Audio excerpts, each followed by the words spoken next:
Peux-tu expliquer ce que c'est un API en moins de 30 secondes? Peux-tu produire un état de trésorerie sans l'aide d'un seul classeur papier? Connais-tu la différence entre chiffre d'affaires et volume de transaction? Peux-tu automatiser une tâche sur Excel sans l'aide d'un informaticien? Et pour finir, as-tu dans ton profil LinkedIn les mots-clés comme finance digitale? Si tu as moins de 3 oui aux questions que je viens de te poser, cette vidéo est pour toi.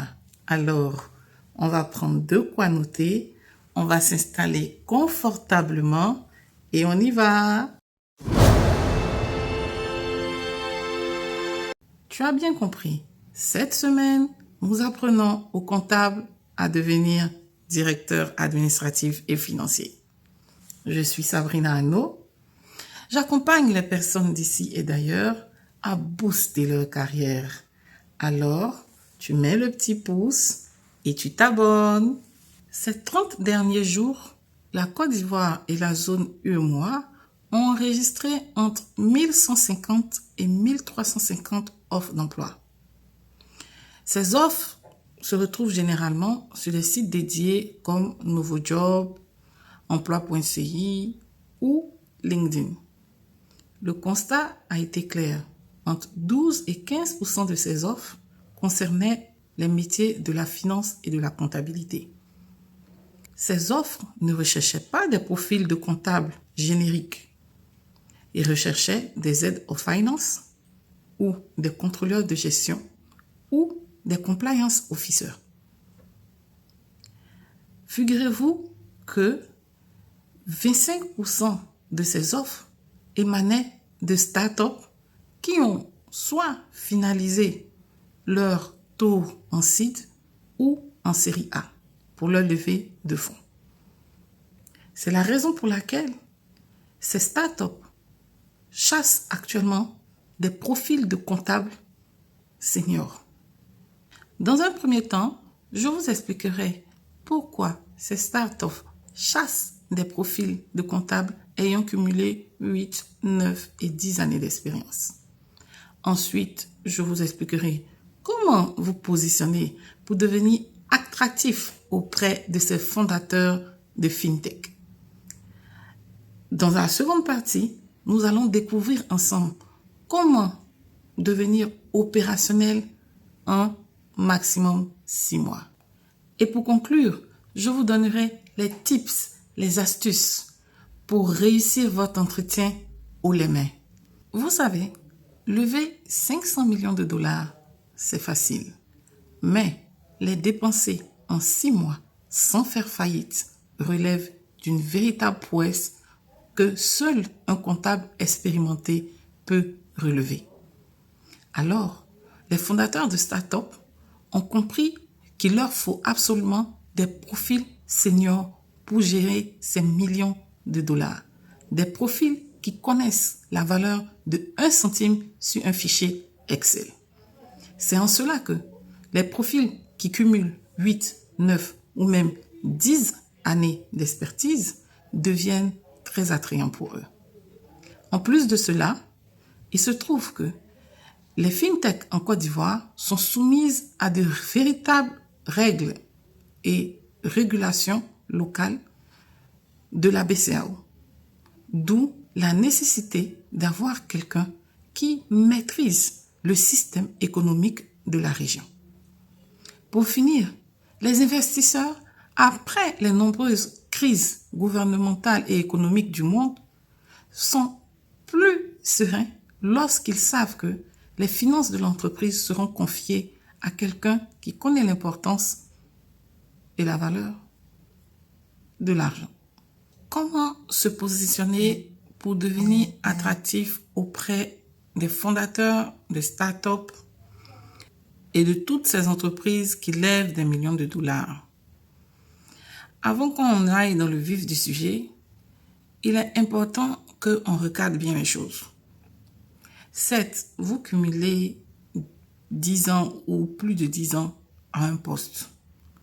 Si vous voulez bouger, c'est bien parce que c'est inconfortable. Alors, on va bouger, c'est vrai, mais on ne va pas bouger dans n'importe quel sens. C'est la raison pour laquelle j'ai bien précisé que nous sélectionnons des entreprises qui ont effectué des levées de fonds dans les 6 derniers mois où vous commencez à postuler en ligne. Donc, je ne veux pas vous entendre venir me dire que start-up, c'est quelque chose qui n'est pas sérieux. Bon, les fintech là, bon, c'est des trucs bizarres. Regardez, je sais que vous n'aimez pas prendre les risques, mais quand même, je vous dis qu'il faut être là-bas. Donc, on va prendre de quoi noter correctement et puis on va rentrer dans le vif du sujet. Bien, pour réussir dans le milieu des fintech et des startups, il va falloir que vous commenciez par effectuer un exercice pour mieux vous connaître.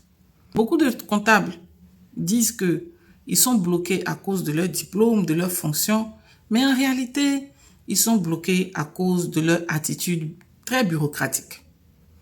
La première chose que vous allez devoir éliminer, c'est le syndrome de Monsieur Non. C'est-à-dire que toi, tous ceux qui sont dans l'entreprise, quand ils viennent demander quelque chose, il n'y a pas de budget. Non, en tout cas, le budget là, non, en fait, on a trop dépensé, donc on doit arrêter, on ne peut plus dépenser. Ce comportement-là, tu dois arrêter. Tu dois, lorsqu'on vient vers toi, te solliciter pour quelque chose, même si tu sais que le budget est tight, trouver des solutions. Ce n'est que de cette façon-là que tu peux être utile à un fondateur de start-up. Donc, si tu continues à être Monsieur Non, tu vois que tu ne peux pas aider un fondateur de start-up qui a besoin de quelqu'un qui s'adapte et qui est agile. Ensuite, l'isolement professionnel. En gros, qu'est-ce que c'est? Vous avez ce type de comptable là. Quand il vient, lui là, c'est ses factures, c'est ses justificatifs. Il ne parle que de ça et il ne répond qu'à ça. C'est comme un robot, il est automatique.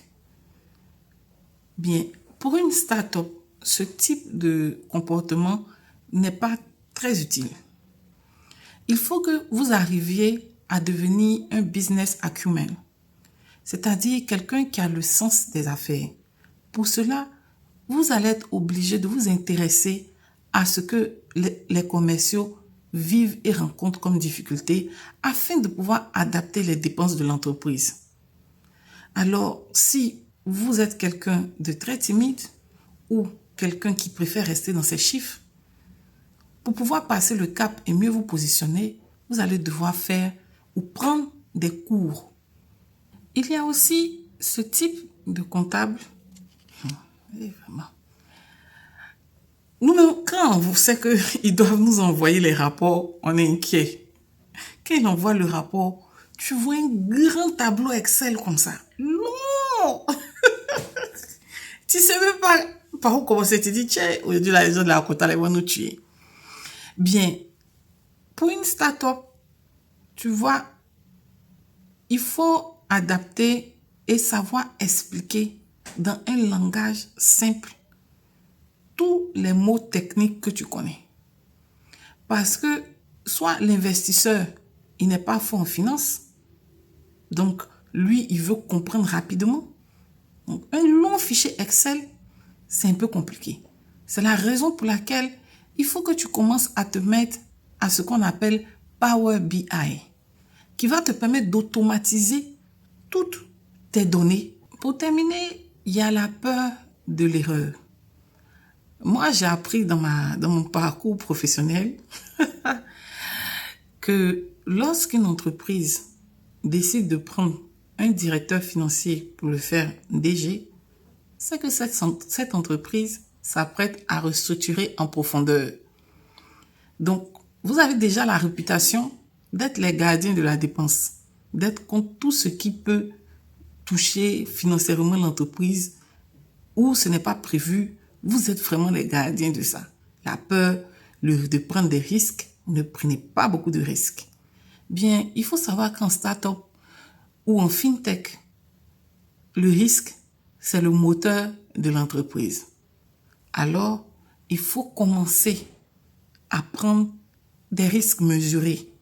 Il faut arriver à trouver des solutions pour permettre aux fondateurs de la start-up de rester à flot, même en situation tendue. C'est en cela que vous devez identifier les fuites de cash. Par exemple, vous vous rendez compte qu'il y a un logiciel qu'on a acquis, mais ou qui est en abonnement, mais qui n'est pas utilisé.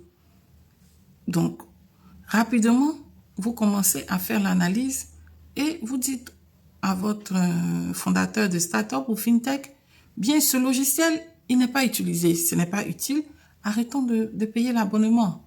C'est en cela que vous devenez, au-delà du comptable, vous devenez une clé pour l'entrepreneur. Pour changer de position et mieux se positionner, il faut éviter d'envoyer des tableaux Excel de 50 000 colonnes, s'il vous plaît. Passons à une analyse. Ensuite, il faut comprendre le business. Il faut connaître le produit. Pas seulement ce que les commerciaux vont vous apporter, mais le produit en lui-même. Ensuite, il faut arrêter de faire ressortir les problèmes. Il faut devenir un solutionniste. Pour conclure, il faut tuer l'image de celui qui est le flic de la boîte et qui passe son temps à surveiller les dépenses de chacun, mais plutôt celui qui encourage. Comment être opérationnel en 6 mois? Nous allons découvrir ensemble comment cela est possible. Bien, je vais éviter de vous parler de SCCA, CIA, voilà, vraiment, tout ça là, c'est des certifications en anglais, déjà donc c'est pénible pour les francophones. Et il y a plein de bouquins comme ça à apprendre.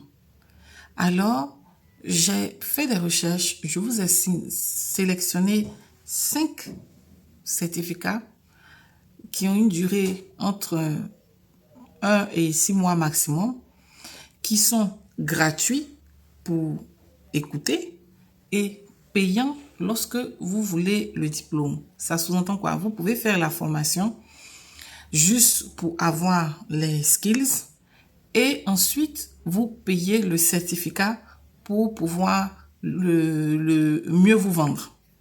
Donc, j'ai identifié pour vous 5 certifications qui vont vous permettre d'être prêt pour les startups qui ont levé ces millions de dollars.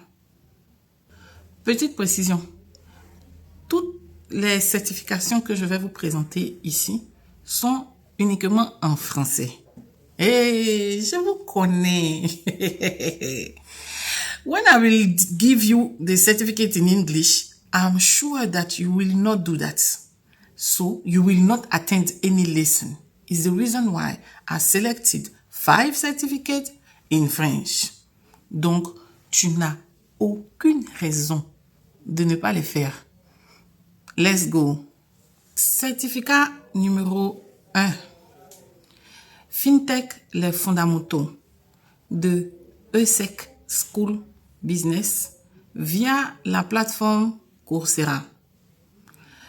Ce cours va vous permettre de comprendre les bases, les fondamentaux de la FinTech pour les néobanques, pour le crowdfunding, pour les mobile money.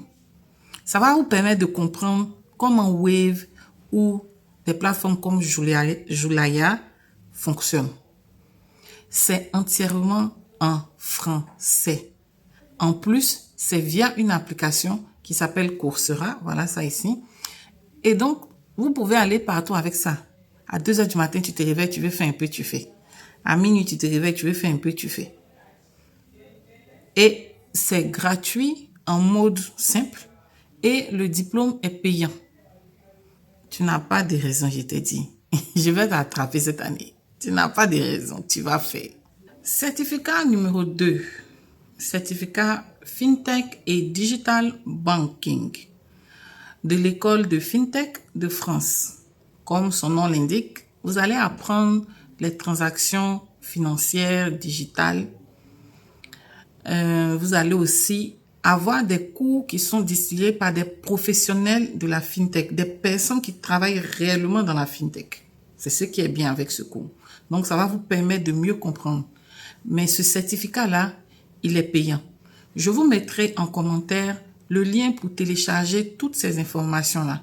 Ce certificat vous permettra de comprendre l'open banking, l'expérience client digitale et aussi les nouveaux moyens de revenus, toujours dans le secteur de la FinTech. Troisième certificat, MOOC Finance Digitale, distillé par le Conservatoire national des arts et métiers de France via la plateforme FunMOOC. Bien, ce certificat, ce qui est intéressant avec lui, d'abord, il est gratuit et c'est une institution publique très respectée qui forme. Il va vous permettre de comprendre le jargon sur la blockchain, les crypto-actifs et surtout l'impact de l'IA sur les métiers de la finance. C'est un certificat que vraiment, je vous encourage à passer. Que vous soyez comptable senior ou en début de carrière, cela va vraiment vous permettre d'affirmer vos connaissances et compétences en finance digitale. Certificat numéro 4. Culture digitale, finance et fintech, distillé par l'école First Finance. Là, on monte d'un cran. Parce que c'est tout un parcours qui va vous permettre de connaître la culture et les codes de la start-up, de comprendre l'agilité et comment la tech transforme le contrôle interne. Ça, vraiment, c'est une formation qu'il faut absolument faire. Que vous vouliez aller en start-up ou rester dans votre entreprise de base, vous avez absolument besoin de faire ce certificat-là. Cela va vous permettre de upgrade votre niveau personnel et de mettre à disposition de votre entreprise de nouvelles compétences. Je vous encourage vraiment à faire ce certificat. Il est payant parce que c'est une formation. First Finance, vous pouvez les checker sur le net. Vous allez voir que c'est une école de renom spécialisée dans tous les métiers de la finance. Certificat numéro 5, la blockchain pour la finance de l'école polytechnique via la plateforme Coursera, encore une fois. Cette formation va vous permettre de façon simple de pouvoir expliquer la blockchain et comment elle transforme le journal, le grand journal. Voilà. Et donc, c'est gratuit pour ceux qui veulent juste suivre le cours et le certificat est payant. Bon, Coursera, je vous ai déjà montré, voilà le logo ici. Vous allez trouver tous ces cours-là disponibles sur la plateforme. C'est une application mobile, comme je l'ai dit, vous vous promenez avec. Vous pouvez faire ça à n'importe quel moment. Donc, voici les 5 certificats que je vous recommande de passer pour upgrade vos niveaux et vos connaissances. Bien, à présent, tu sais ce que c'est un API. Tu sais ce qu'on appelle burn rate, run rate, interopérabilité. Tout ça, tu connais. Alors, comment tu fais pour maintenant avoir le boulot? Parce que bon, tu as appris tout ça, tu as un condensé, tout là, tu es concentré de connaissances. Comment maintenant attraper le travail? Parce que, étant donné que tu es comptable fournisseur, ou bien comptable client, ou comptable paye, ça sous-entend que dans ton quotidien, tu ne fais pas forcément des activités de start-up ou de fintech. Donc, comment montrer aux fondateurs de la start-up, aux recruteurs de cette fintech-là, ou au RH de la fintech là, que tu as les compétences nécessaires pour les accompagner dans leur projet. C'est ce que nous allons voir à présent. On va visiter ensemble 5 scénarios. 5 scénarios différents où on pose des questions, le recruteur pose la question au comptable et le comptable répond. Pour ce faire, on va aller voir notre grand ami Gemini. Vous savez, chez moi ici, là, on utilise IA partout et en tout et à tout moment. Forcément, vous allez arriver dans une IA. Il ne pouvait pas ne pas finir par une IA. Donc, on va utiliser Gemini pour nous aider à nous préparer à notre entretien. On va travailler avec lui 5 scénarios que je lui ai déjà partagés et il va nous poser des questions comme étant le fondateur de la start-up et nous, on va lui répondre. Alors, on reste concentré. Gemini, je suis prête pour la première question. Écoutez, on va être honnête, dans le milieu de la tech, tout va très vite. On pivote parfois en un mois, et j'ai besoin de flexibilité. Ma crainte avec un profil comptable classique, c'est de me retrouver face à un mur administratif qui bloque l'innovation sous prétexte de conformité. Concrètement, si je vous demande de mettre en place un flux financier complexe qui sort un peu des sentiers battus du Cisco ADA, vous allez me répondre quoi? Voilà. Gemini a commencé à nous entraîner pour cet entretien. Alors, la question est la suivante. Lorsque le fondateur vous demande de mettre en place un système financier qui sort un peu des sentiers battus du Cisco ADA, votre réflexion première sera « Ah, monsieur le fondateur, vraiment, le Cisco ADA est très strict. Ça respecte un cadre bien réglementé. Donc, sortir des sentiers battus, là, franchement, ça sera difficile. » Tu vois que là, tu n'aides pas le fondateur. Par contre, si tu lui dis « Le Cisco ADA est une réglementation assez stricte. Néanmoins, je suis capable de mettre en place une comptabilité analytique qui peut s'adapter à chaque pivot de l'entreprise. » Est-ce que tu vois? Est-ce que tu vois le niveau? Comment tu as changé de statut? Tu n'es plus celui qui envoie toujours la réponse non. Tu as tué le syndrome de monsieur non. Tu es passé à celui qui propose les solutions. C'est ça que je veux que tu retiennes. On va voir une autre question. Toujours Gemini, il va nous aider à nous préparer pour cet entretien-là. Écoutez, on traite 200 factures par mois aujourd'hui. Mais avec notre nouvelle levée de fonds, l'activité va exploser. Si dans 3 mois on passe à 2000 factures, de combien de personnes as-tu besoin dans ton équipe pour gérer tout ça? Bien. Lorsque le fondateur vous pose ce type de questions, il faut éviter de lui répondre de façon automatique que « Ah, ce que tu viens de demander là, si on doit passer de 200 à 2000, ça, je vais avoir besoin d'au moins 10 personnes. Hein, parce que ça va demander un travail énorme. » Ma soeur, tu as bossé 6 mois comme une fintech fonctionne. Donc, ça sous-entend que tu as découvert des nouveautés. C'est là maintenant que tu vas te positionner. Tu vas lui répondre. Bien, je comprends très bien le processus. Ce qu'on va faire de façon automatique et même en amont, avant que vous commenciez à recevoir ce flot de factures-là, on va mettre en place un système où le prestataire téléverse directement sa facture dans le système depuis une plateforme. Et nous, à notre niveau, notre rôle va se limiter à contrôler les informations téléversées dans le système par le prestataire. Tu vois que là, au lieu d'embaucher 10 personnes, tu viens de faire gagner au moins 8 personnes au fondateur de la start-up. Et de façon automatique, le rôle là, qu'il le veut ou non, il va te donner. Parce qu'il sait que tu as compris son activité. Dites-moi, le service commercial fait un travail incroyable en ce moment. Il signe énormément de nouveaux contrats. Le problème, c'est que nos délais d'encaissement s'allongent de plus en plus, et ça pèse sur notre trésorerie. Est-ce que vous pensez que je dois demander aux commerciaux de freiner les ventes pour qu'on puisse rattraper le retard de paiement? On est devant un cas où on ne reçoit pas les paiements des clients. Donc le fondateur, parce qu'il compte sur toi, le comptable qui fait les recouvrements, il compte sur toi pour savoir quelle décision prendre. Je m'arrête ou je continue? Qu'est-ce que je fais? Tu vois que là, tu as un impact sur la stratégie. Je t'ai dit cette semaine que si tu es à ton poste, que tu n'as aucun impact sur la stratégie, tu as un risque.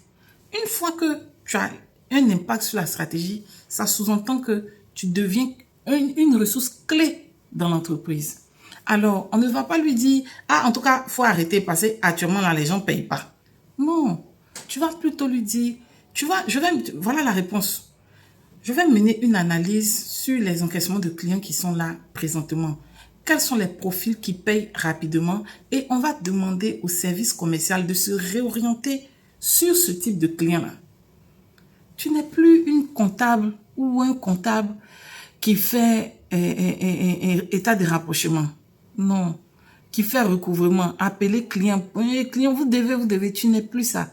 Tu vois le niveau de réponse dans lequel je veux que tu rentres. Même actuellement, sur ton poste actuel, tu peux le faire. Tu peux rentrer dans ces niveaux de réponse afin de montrer à ton entourage que tu as évolué. Ça peut susciter aussi l'envie des personnes de te donner une promotion sur le même lieu de travail où tu te trouves.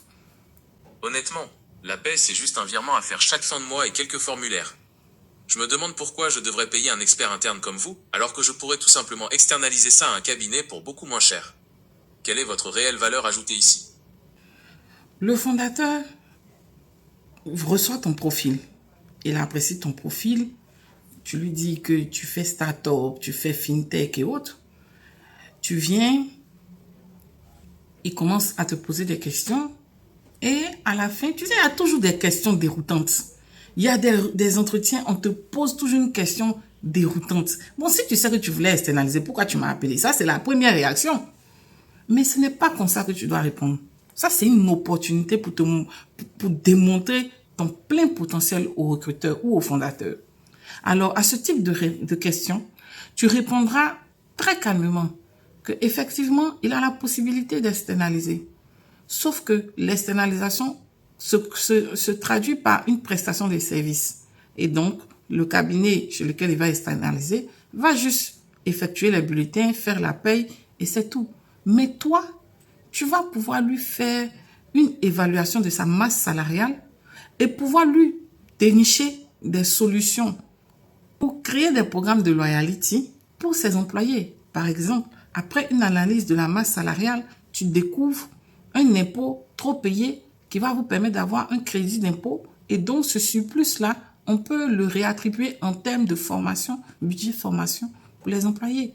Ça, un cabinet d'externalisation ne le fera jamais. Et voilà comment tu deviens une valeur ajoutée pour l'entreprise. Et voilà comment en entretien, vous damez le pion à la majorité des candidats qui sont présents. Nous venons à présent d'achever notre parcours pour savoir comment passer de comptable générique, comptable paye, fournisseur, client, assistant, chef comptable, pour passer de ce genre de titre générique-là à un profil upgrade, un profil plus impressionnant. Nous avons tablé sur un secteur qui est en pleine croissance actuellement en Côte d'Ivoire, le secteur de la fintech et des entreprises qui lèvent des fonds. Raison pour laquelle, dans la première partie de notre vidéo, nous avons vu ensemble comment mieux se connaître pour pouvoir mieux se positionner. Dans la deuxième partie, nous avons vu comment obtenir des certifications qui vont valider nos acquis. Des certifications en français comme en anglais, payantes ou gratuites. Pour terminer, je vous ai présenté 3 scénarios possibles qui peuvent se présenter à vous en entretien et comment devenir un game changer, comment devenir attractif pour ces différents recruteurs.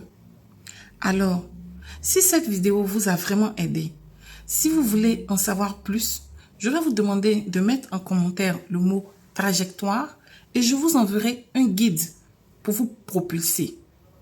À l'intérieur de ce guide, vous retrouverez aussi la liste des 5 certificats que je vous ai proposés avec les liens et même d'autres certifications qui sont un peu plus sur la fonction de la comptabilité.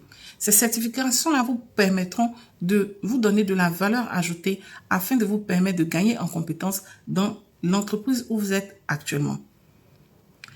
Comme je le dis toujours, pour être honnête, ce n'est pas très sûr que la méthode que je viens de vous apprendre vous donnera un job demain. Par contre, si vous mettez en place et en pratique toute la stratégie que je viens de vous donner, il n'y a pas de raison que vous restez calé sur le même salaire. Alors, je vais vous demander de mettre le pouce, de regarder les vidéos qui s'affichent, de vous abonner, d'activer la cloche de notification et nous on se dit à dimanche prochain.